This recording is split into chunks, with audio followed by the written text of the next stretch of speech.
Welcome, visionaries. This is your host, the INFJ Visionary. I know what I want to talk about today. We're going to talk about social anxiety. Yay! Now, INFJs, a lot of us can come off like socializing, talking to people, no problem at all. There's quite a range, I think, actually. And then others of us are distinctly introverted with only this prompting that we should be better at socializing and talking to people we don't know. I was watching a video the other day. It was really good, and I'm going to pass on to you some of the stuff he had said. This was a video by, I think his name's Scott Adams. He was the cartoonist that did Dilbert. He's still alive. I think he's ill, though, so send him some positive thoughts. And he's a bright guy. He's not universally bright, but he definitely solved this problem because he himself had social anxiety, and he took the Dale Carnegie course. Now, if you don't know, if you're younger, you may not know, Dale Carnegie is one of the, like, I think one of his books was Think and Be Rich or something like that, or How to Make Friends and Influence People. That could have been it. Either way, it's very simple and really illuminating what Scott had said.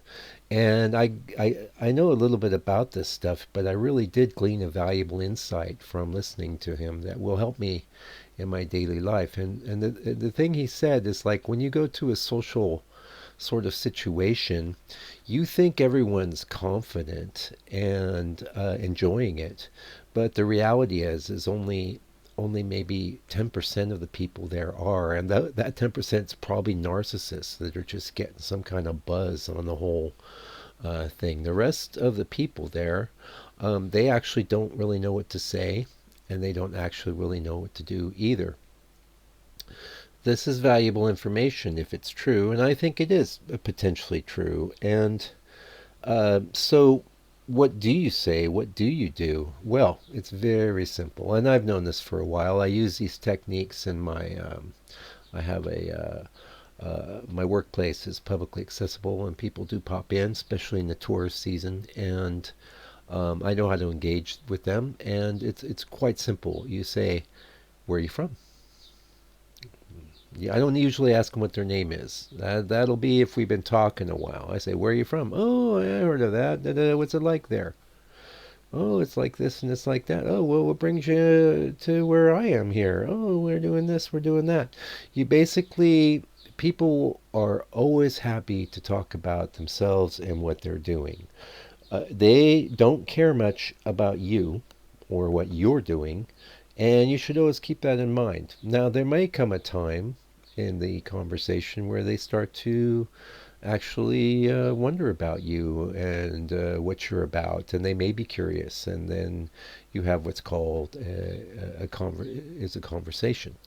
But regardless of that, you can definitely make everything go really, really much better in any social situation by just asking people questions about themselves and what they're up to. And you don't need to get like, real private or anything like that. You can keep things, and we talked about this on the channel before. We talked about the small talk, and I know a lot of you INFJs, you hate it. I know when I was young, I hated it. And I hated it because what I love is substance, but you can't just jump into the deep end of the pool, people. I'm not going to keep calling you people. That's another channel here. What's his face? I forget his name, but he's calling you people all the time. I'm not going to do that, except I just did a minute ago.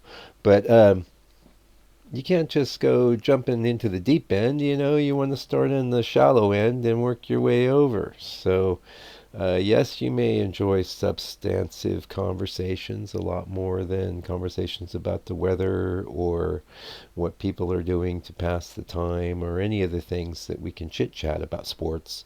I don't know anything about sports, so I won't generally bring that up as a topic. But if someone does, I can say, they say, "Oh, you following the football game?" I'm like, "Hey, is that thing where they got the ball that's like tapered in each?"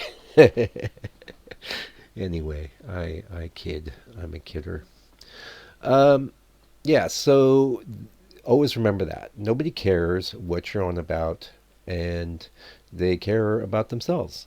And you don't have to be, I'm just stating this as a statement of fact. You don't actually have to have an opinion about this that's negative, because that's you too. You're just, if you're not seeing it, it's because you're, living in you and not someone else. And so, of course, you think all the stuff going on in your life and going on for you is way more important than what's going on for other people. And to you, it obviously is. But actually, I don't know if there's 7 billion of us on the planet. Personally, I don't believe everything I'm told.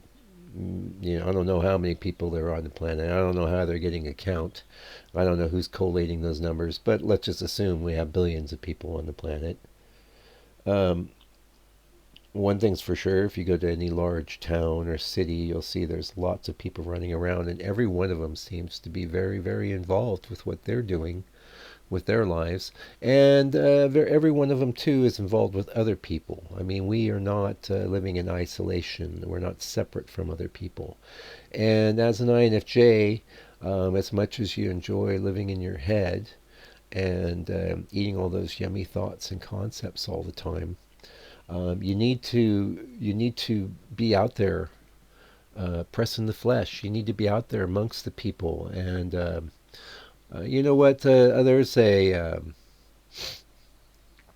there's a lot of stuff that goes on where I have my workplace, and I usually give it all a miss. But I was thinking, oh, maybe I'll go to the next couple, events, and just practice talking to people, because if you want things to happen in your life and change in your life, you can't keep doing the same thing you're always doing. You can't just keep sitting in your room, doing whatever it is you're doing with your time. And it could be that you are a massive creator, creating things. Well, if that's the case, you probably have a definite hunger to be appreciated. And that's one of the things we talked about in our last broadcast. Especially if what you're doing is good. If what you're doing is really good, it's good. You're gonna want some people coming back to you and saying, "Wow, this is good. This has brought something to my life. This has brought some meaning to my existence." And then you go, "Wow, and I'm really on the right track with what I'm creating, with what I'm doing."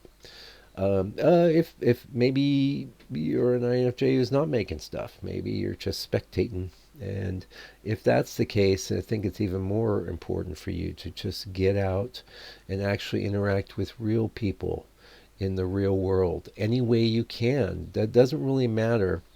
I'd say the first thing to do is just open yourself up to that as an idea or concept that's important to you, which is to get out into the world more and interact with people. And not in a grasping way. I'm not saying, oh, I need a friend really bad, or I need a partner, I need somebody to love.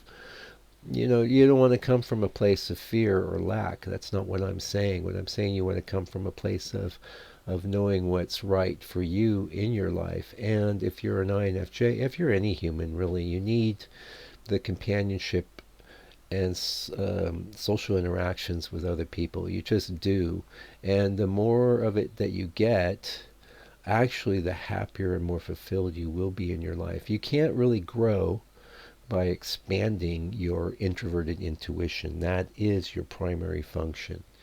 It's always operating. The way you grow as a person is by expanding your other two, your tertiary and your secondary function. Your secondary function of the extroverted feeling, and your tertiary function of the introverted thinking, right? And I'm not going to get too far into developing your introverted thinking, because you got to be careful. I think it's probably best just with trying to develop that. Maybe you can do that with the pursuit of hobbies or excellence or other things. But if you're talking about being a more fulfilled and happy human being, work on that extroverted feeling function. Bring that up. Get that stronger. Don't just grumble about people and in your mind put them down because they're not as bright as you, or they don't care about as cool stuff as you do. Okay, and I gave you some great tips here for how to break out of the social anxiety. Hopefully you can put some of those into practice. Just go out and do it now. Take good care, INFJ.